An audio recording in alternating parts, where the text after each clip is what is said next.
What if the man everyone ignored, the one pushing a mop when the city slept, held the answer to a $100 million crisis no one else could solve? Not the engineers, not the consultants, not the tech wizards flown in from around the world. Just a single dad, working nights to feed his daughter and clean up after people who never bothered to learn his name. The night had fallen over the towering skyline of ardent city, casting long shadows over the pristine glass walls of Halverson Technologies, tech empire known for building the future. Inside, the silence was thick, broken only by the faint hum of servers and the squeak of rubber soles against polished marble. Liam Parker, dressed in a faded navy blue janitor's uniform, moved slowly through the corridors. His mop glided across the floor in practiced arcs. He wasn't just cleaning up footprints, he was surviving. Every shift was another night away from his daughter, Ellie. Every paycheck was another step toward stability, toward maybe getting her back into the art classes she missed so dearly since her mother passed. To everyone else, Liam was background noise. He didn't belong to the suits who held meetings behind glass walls, or the brainiacs who threw around terms like neural mapping and quantum calibration. He was the man with the mop, the guy who emptied trash cans and fixed jammed printers, the guy people didn't see, but they should have, because Liam had once been more than a janitor. Before life knocked him off course, he'd been a brilliant robotics student at Stanford, full scholarship, published papers, a rising star, until a drunk driver took his wife, and the dream that once stretched so far ahead collapsed into a single focus-raising Ellie alone. He dropped everything, sold everything, and took the first job that would give him health insurance. Tonight, like every night, he passed the main conference room just as the last engineers stormed out, faces pale and lips tight with failure. The whiteboard was still covered in frantic calculations, code, system diagrams. At the center, written in thick red marker, Project Orbital Lockdown, days left, 3. He paused, subtly glancing inside. Something was wrong. He could feel it. The AI they were building, a learning neural interface called Orbital, was designed to automate disaster response systems, earthquake detection, fire prevention, and more. But the algorithm had a flaw, one that Liam had been quietly following for weeks, each night catching glimpses of whiteboards, hearing muttered arguments, reading scraps left behind. He wasn't snooping, he just couldn't turn his brain off. And tonight, he saw it.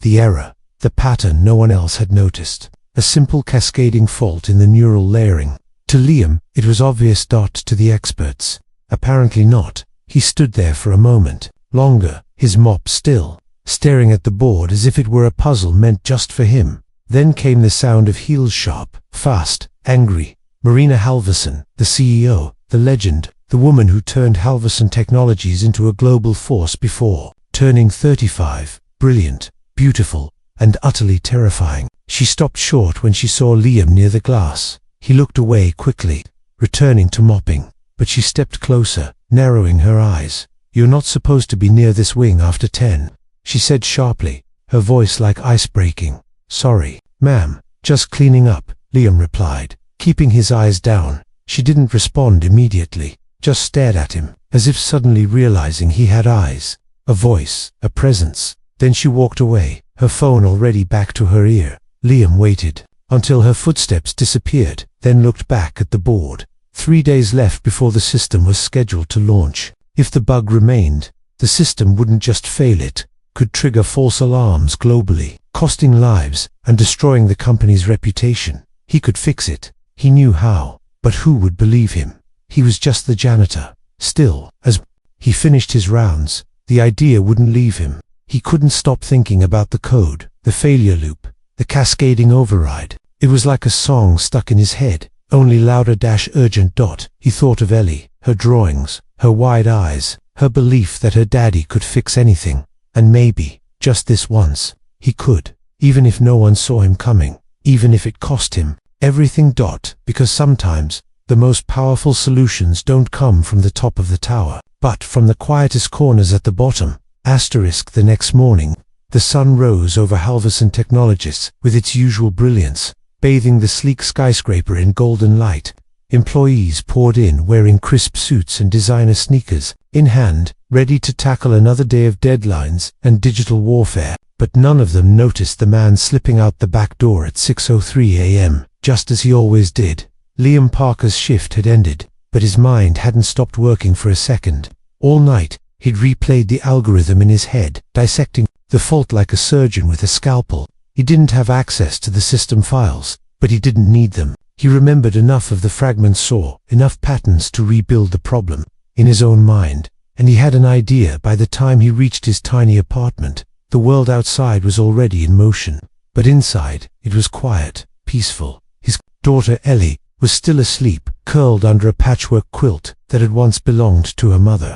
Liam knelt beside her bed, brushing a loose curl from her cheek. She stirred, murmured something about unicorns, and smiled in her sleep. That smile made everything worth it. He didn't have much, no fancy house, no flashy job title, but he had Ellie, and he had his mind. That would have to be enough. Once she was off to school, Liam pulled out his old laptop, the one with the cracked corner and faded keyboard. It was slow, outdated, and barely held a charge, but it was still loaded with the software he'd once used in his robotics research. He poured himself a cup of instant coffee and got to work. The next 12 hours disappeared. He rebuilt the faulty neural framework from memory. Line by line, he ran simulations, tested theories, followed the data, and somewhere between dusk and exhaustion, he cracked it. It wasn't a complex solution. In fact, it was shockingly simple, elegant, a realignment of priority paths in the learning sequences, shift in how the AI weighted uncertainty, something a beginner might overlook and an expert might overcomplicate. Liam sat back in his chair, blinking at the screen. This was it. This could save the project. And yet, the doubt crept in. Who was he to even suggest this? What would they say if he dared to speak up? He wasn't on the payroll. He didn't have a badge that granted him access to conference rooms or C-suite meetings. He was the janitor, the guy they walked past without a second glance. But then he remembered Ellie's voice that morning. "Daddy, you're the smartest person in the whole world." Maybe that was enough. He spent the rest of the night preparing it, clear and concise. He used no jargon, just logic and evidence. When he was done, he printed it out and slipped it into an old manila folder, tucking it under his jacket. At 11:58 p.m., just before his shift began, Liam returned to Helverson Technologies. The lobby was quiet. Security gave him a nod. No one ever questioned him. He knew the building like the back of his hand. He didn't go to the janitor's closet. He went to the executive floor. It felt wrong being in a place lined with polished wood, leather chairs, and glass offices that reached into the sky. Every footstep echoed. Every second felt borrowed. But he had to try. He found Marina Vale's office. The door was closed. The lights were off. He hesitated, then quietly slid the folder through the mail slot in her door. No name, no note, just the solution. He didn't expect anything. In fact, as he returned to his mop and bucket, he told himself nothing would come of it. Maybe someone would find it, toss it in the trash, or assume it came from an intern. That was fine, as long as the idea got to someone who could use it. But what he didn't know was that Marina was still inside. She'd been sitting in the dark, staring out at the city, questioning everything. Her empire was teetering. Investors were growing cold. Another failed test, and the board would take control. She needed a miracle. And just as she was about to leave, she heard the soft rustle. At her door, curious, she opened the folder. She didn't even realize she was holding her breath until she reached page 3. And then, she stood up, because someone had just solved the problem that had cost her company $100 million. And it wasn't her team. It was someone she didn't even know existed. The janitor's quiet revolution had begun, and nothing would ever be the same again. The next morning, everything changed, and Liam didn't even know it yet. While he packed Ellie's lunch and braided her hair before school, the top floor of Helverson Technologies buzzed like it hadn't in weeks. Marina Vale had arrived 2 hours early, folder in hand, pacing in her glass-walled office like a woman possessed. No one dared interrupt her, not even her assistant. She didn't drink her usual triple espresso. She didn't check her phone. All she did was read that mystery report again and again, her eyes darting over the pages, as though trying to memorize each word. By the time the senior engineers arrived, bleary-eyed and grumbling, Marina was already waiting in the conference room. She didn't greet them. She simply tapped the stack of papers on the table and said, "This came last night. We're running it now." Confused looks followed. Someone muttered something about unauthorized documents. Another scoffed at the idea of running unverified code. But then Marina turned to them with a stare, sharp enough to cut glass. "You've had 3 weeks. You've burned through 10 consultants. We are out of time. This," she held up the folder, "is the first thing that makes sense. That shut everyone up by noon. A test environment was set up. By 2, the first simulations ran flawlessly. No crashes, no chain faults. The error that had haunted them for months, gone. And by the end of the day, the engineering lead whispered the words no one thought they'd hear again. It's fixed." But still, one question echoed through the floor. Who wrote it? The document had no name, no signature, no trace of who'd dropped it off. Marina had security run badge checks, review hallway cameras, even asked the night staff, but no one had answers. Until a soft-spoken security guard mentioned something odd. "I saw the janitor near the executive wing. Real late, looked like he was carrying something." Marina frowned. "What janitor?" "Liam, the guy on night shift. Quiet, real polite. He's here almost every night." Marina said nothing, just stared at the folder. That evening, as the stars blinked above the city, Liam returned to the building, ready to clock in like he always did. His mind was already elsewhere, thinking about rent and groceries and Ellie's birthday coming up. He didn't notice the difference in the way the front desk greeted him. Didn't see the looks, didn't hear the whispers. He went to grab his mop, and that's when he heard his name. "Mr. Parker." He turned around slowly. Standing there, flanked by 2 executives and a puzzled assistant, was Marina Vale. She was staring at him like she'd seen a ghost. "We need to talk," she said. Liam blinked. I'm sorry. Did I do something wrong?" "No," Marina said softly, "but I think you just saved this company." Silence. The kind of silence that freezes a room. She motioned for him to follow. He hesitated for a moment. Then, he let go of the mop handle. For the first time in years, he wasn't cleaning up someone else's mess. He was walking into his moment, into a room where he didn't belong until now. He didn't know what they were going to say. He didn't know what this would lead to. But he knew one thing. For the first time since he lost everything, someone finally saw him. Not as the janitor, not as a widowed father, but as the man with the answer. Everyone else missed. The door closed behind him with a soft click, but it might as well have been thunder. Liam stood inside a conference room. He'd only ever seen through glass. Its air-cool, the walls lined with touchscreen panels, and every chair more expensive than the car he drove. It smelled of polished wood and silent power. Across the table sat Marina Vale, no longer the Ice Queen CEO from the television interviews, but something different, curious, uncertain, maybe even humbled. Beside her, the engineering director sat still, a thick binder in his hands. On the table between them was the folder, Liam's folder. No one said a word at first. Marina studied him like a riddle. Then, finally, she asked, "Where did you learn to think like this?" Liam hesitated. He hadn't prepared for this moment. "Not really." He swallowed, trying to keep his voice even. "I studied at Stanford, robotics and AI systems. I was on the doctoral track, before things changed." Marina raised an eyebrow. "Stanford," he nodded. "Graduated top of my class." There was a pause, the kind that hangs in the air, like a question with too many answers. "What happened?" the director asked quietly.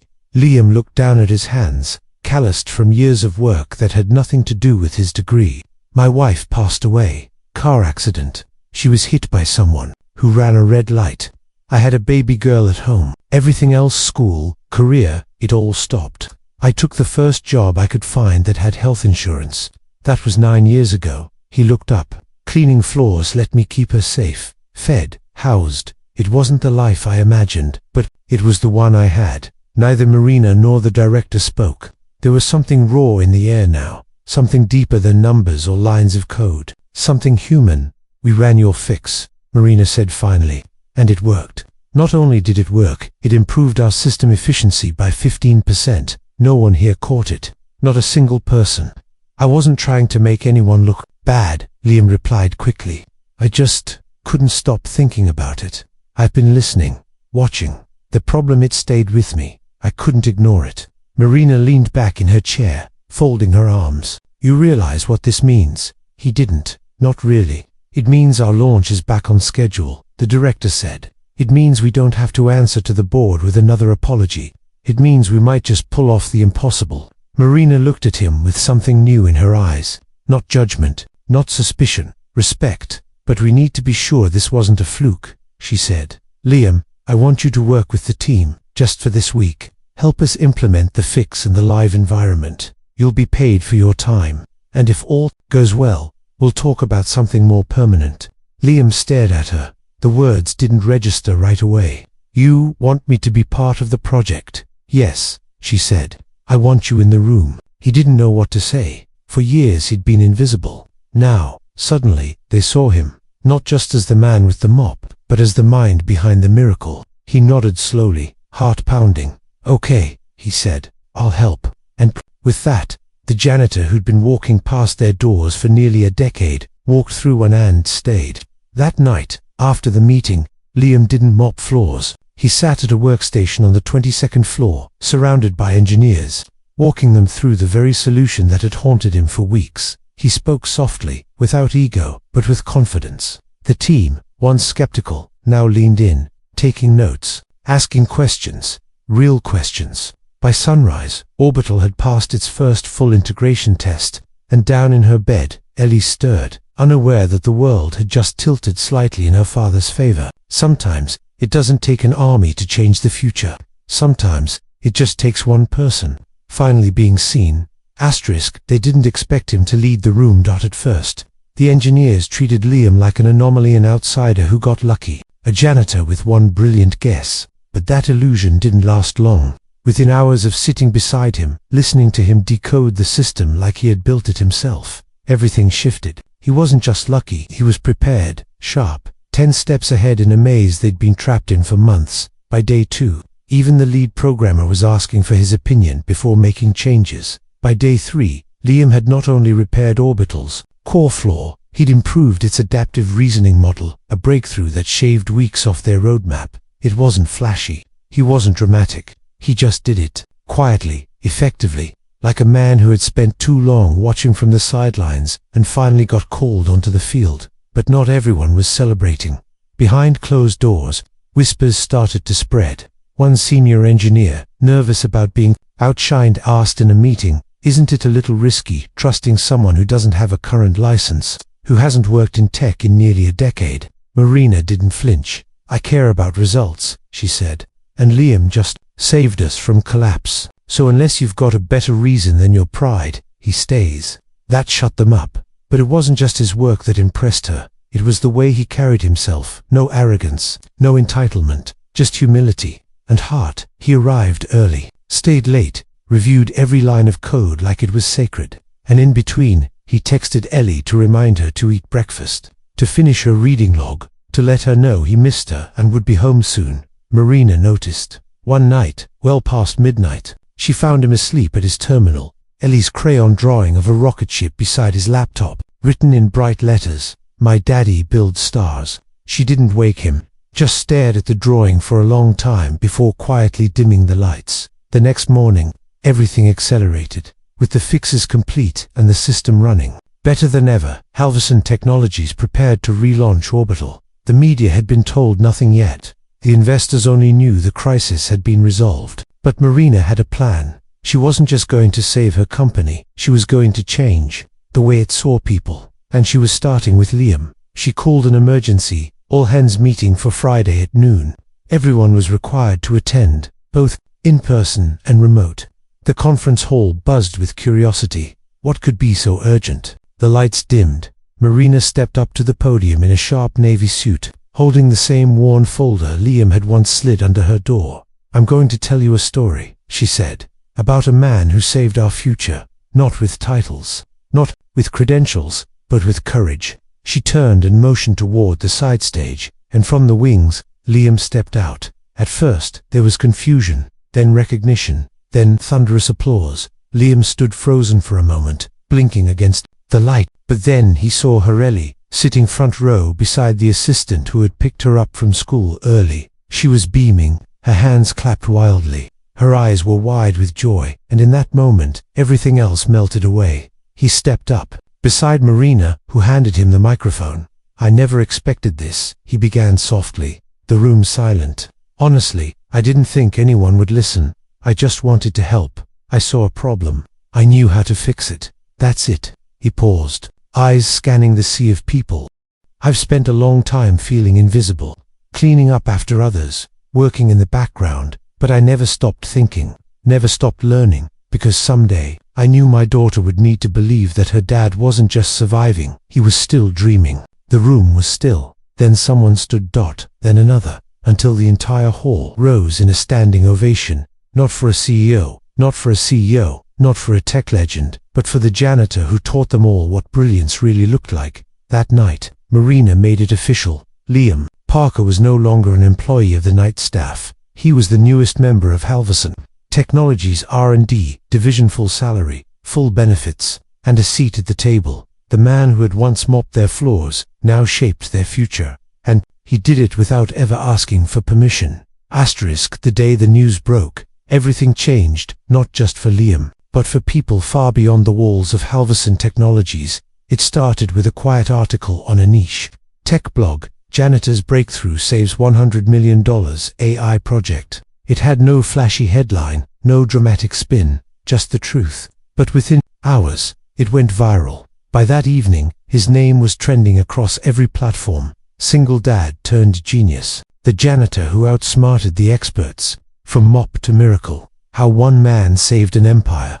Reporters camped outside his apartment. Schools called offering Ellie scholarships. Tech podcasts, news anchors, even documentary filmmakers reached out. But Liam stayed quiet through it, all kind, humble, and always just a little bit surprised that people cared so much. He didn't want fame. He wanted purpose, stability, a safe world for Ellie. And now, somehow, the world was listening to his voice, not for the first time, but for the first time loud enough to matter. 1 week after the announcement, Halverson hosted a global launch event for the updated orbital system. Investors flew in from 6 countries. A sleek stage was built in front of their glass headquarters, with banners that read "Built by Brilliance, Powered by Humanity." Marina opened the event with elegance and poise, but it was her final sentence that made the crowd fall silent. "Today, our future stands stronger than ever, and it's because one man refused to believe that brilliance belonged to titles."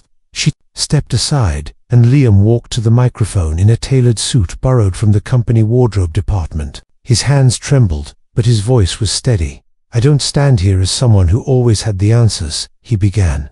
"I'm not a hero. I'm a father. A man who lost everything and had to start over. I swept floors for 9 years and told myself that was enough. But the truth is, when you've got a mind that won't stop solving things, it doesn't matter what uniform you wear." He looked down at Ellie, sitting in the front row again, clutching the same crayon rocket drawing she had made weeks ago. "I didn't fix orbital alone. I was just the first person to believe the solution might come from the outside. That maybe the person no one notices might be the one holding the missing piece." The applause that followed wasn't just for Liam, it was for every person who'd ever been overlooked. Every single parent trying to hold the world together with duct tape and determination. Every soul who stayed up late studying in secret. Every dream that hadn't died, it had just been buried. In the months that followed, Liam became more than a story. He became a movement. Universities launched programs for displaced professionals and untapped talent. Companies began reviewing internal hiring practices. Young students from struggling neighborhoods wrote him letters saying, "If you did it, maybe I can too." Marina promoted him again, this time to lead systems architect, not as a favor, but because there was no one better for the job. And every night, after his shift ended, now behind a desk, not a mop, Liam walked Ellie home from school, hand in hand, their laughter echoing down the sidewalk like music. One evening, as the sun dipped behind the city skyline, Ellie looked up at him and asked, "Daddy, if you could go back, would you do anything different?" Liam smiled, brushing a curl from her forehead. "I'd still be your dad," he said. "So, no, not a single thing." Because the truth was, the floors he once cleaned had led him to this moment. Every forgotten corner, every quiet night, every challenge he faced had shaped the man who stood here now, not with bitterness, but with gratitude. Sometimes life doesn't give you the path you hoped for. Sometimes it gives you the one that makes you ready. And when the moment finally comes, the one you never saw coming, the one that asks everything of you, you won't rise because you were lucky. You'll rise because you were prepared. just like Liam, the janitor who changed everything, because he never stopped believing he still could.